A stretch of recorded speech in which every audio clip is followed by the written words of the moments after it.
We start with a question from Terry Breedlove, and this comes with the Steelers adding both Joey Porter Jr. and Cory Trice Jr. in the NFL draft. Terry asks, how quick can a cornerback out of the draft be an NFL-ready level cornerback that a team can trust? Terry, it's the competition he's going against in practice. And lucky for JP Jr., he has Deontay Johnson, who might be one of the best underrated route runners in the game. You got Calvin Austin III, who might be one of the fastest wide receivers in the game. And you have Alien, George Pickens, who probably one of the most freakish wide receivers in the game. So you got three kind of people. Now I'm going to go back into when I played. I had Plexico Burris, who was 6'4", 6'5".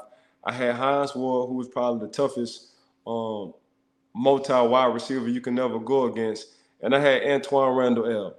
So depending on who I played for the week, I wind up going against that person on my team. I was very fortunate at the time to have that. Usually teams don't have them three type of bodies, them three kind of receivers. That's exactly coming to Pittsburgh as a cornerback who you have.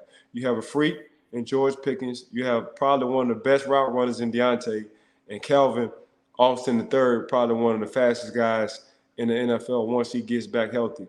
And in the slot, we just picked up Allen from the LA Rams. So you got a 6'4", 230 receiver as well. So you got pretty much every kind of body you're looking for. So once JP understand that, and I think he will as soon as he get to training camp, like depending on the day or depending on what I want to work on, let me go on these three types or four types of body receivers and to get my game, because some receivers going to be fast and others. You can check George Pickens. You can be on him. He's still going to come down with the ball. I know I might got to open up a little bit faster than other receivers than Calvin Austin III. And I really got to trust my technique when it comes down to Deontay Johnson. So lucky for JP Jr., man, he's going to be straight regardless because he has all them kind of body types when it comes down to the receiver position, which I had when I was playing between Plex Hines Ward and Antoine Randall L. Ike, at what point, I know a young player, let me preface it this way. I know a young player wants to get on the field as soon as he can, but at what point were you like, I'm prepared, I'm ready, it doesn't matter who lines up against me from an offensive standpoint, to where I know that not only I belong on the field, but I can be a successful player on the field? At what point did you realize that in your young career? The middle of my second year. Like once my rookie year was fast, my second year, my sophomore year in the league, it slowed down a lot. And then once I just got enough reps, game reps, I knew in my soul, I knew in my body I was ready. You know, so that was for me. But you got to understand too, Mark, I was coming off of just playing 1 year in college. So technically, that was my junior year in college, so say, but my second year in the league.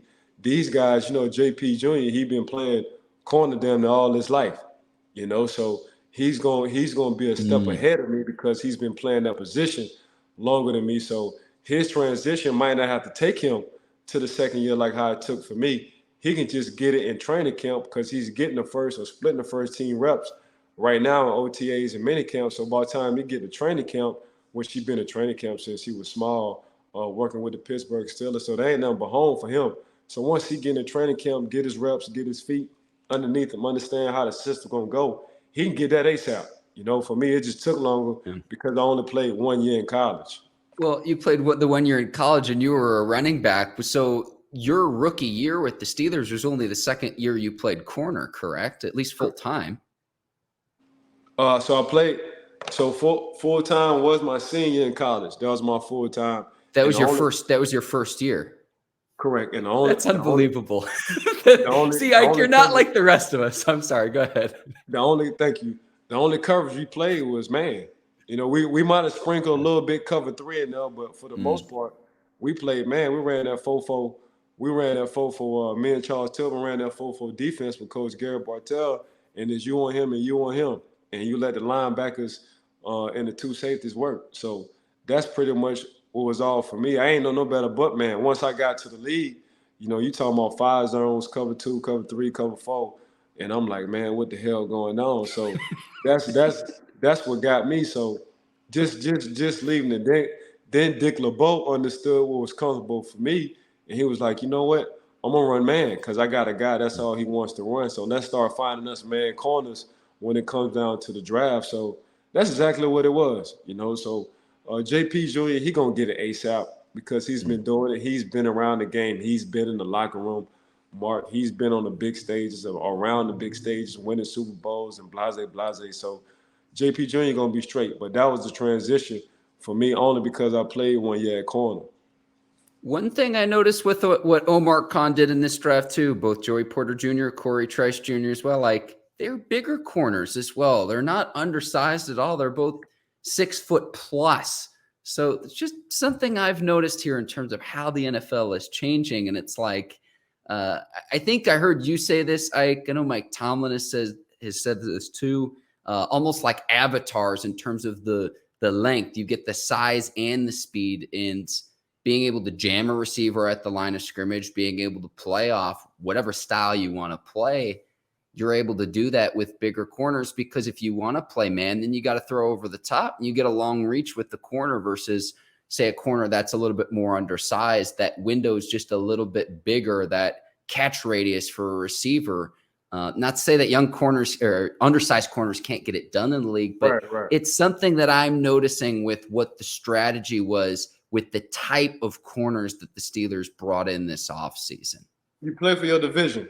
You got to see them twice. And when you win at your division, it's an automatic spot in the playoffs. So you always drive towards your division. And if you look at our division, we got some hell of a receivers, especially nowadays. Now Baltimore, OBJ, they picked them up as well. You get Zay sitting in the slot.